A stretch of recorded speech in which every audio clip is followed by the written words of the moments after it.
So when it comes to developing the future leaders of the family, it's important to understand that in this generation, it might look quite different than it did in past generations. In past generations, typically you had a male head of the family. This man would be the grandfather or the father, and then he would designate another male member of the family to take over as the family head when he was retiring from that role or when he passed away. If he didn't have a male head, if he didn't have a son or a nephew to pick, sometimes it was a son-in-law. Occasionally there'd be a matriarch as well, but typically it was the male head of the family. But today's generation, you tend to much more see groups of cousins, both male and female, working together as a team to lead the family. So one family member might be more empathetic and understand how everybody feels. One might be more analytical and be able to look at all the facts and figures and come up with solutions that way.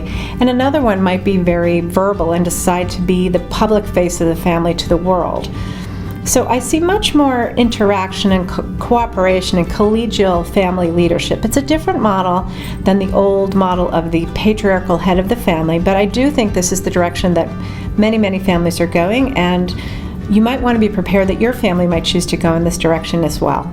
There are leadership development plans that you can apply to all the children in the family, and if you do this, you're much more likely to develop their leadership skills, however it is that they like to lead. So from the ages of about 3 to 10, I suggest getting them familiar with the family history through DVDs, books, and pictures. Tell them how you became the family that you are. Describe your family values. Explain what your family has to be proud of. Bring children to short meetings and have them tour the company facilities. Have them at civic events and involve them in the philanthropy. And involve them in the family meetings. This is when they're from age about 3 to 10. When children are between the ages of 10 and 14, it's a good time to take them to longer meetings. I've had people actually bring their children to meetings with me as their investment advisor, which is really fun. It's a wonderful time to get them involved in having a generational council. So all the cousins who are around the age of 13 or 14 or older can have a group where they meet together and they report up to the family what's important to their generation. When children are between the ages of 15 and 18, you can encourage summer jobs in the company or at a friend's company. This is a good time to have short internships and basically start learning a little bit more about business.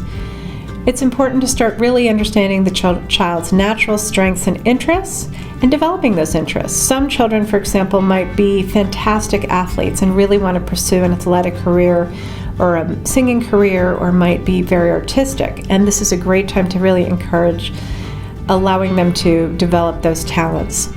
You may also want them to identify what family businesses they're interested in. Maybe if you own a real estate company, they like the marketing aspect of real estate, or they like the construction aspect, or they like the environmental issues around developing green buildings. When you do figure out your child's interests and you give them opportunities to express those interests, you're much more likely to have them engaged with you. Adult mentors can help, so sometimes an aunt or an uncle can mentor your child, or perhaps other trusted friends from other families can be child's mentors as well. Now, if you want your children to take over your family business, there are a few rules that most families are adopting that I think make a lot of sense.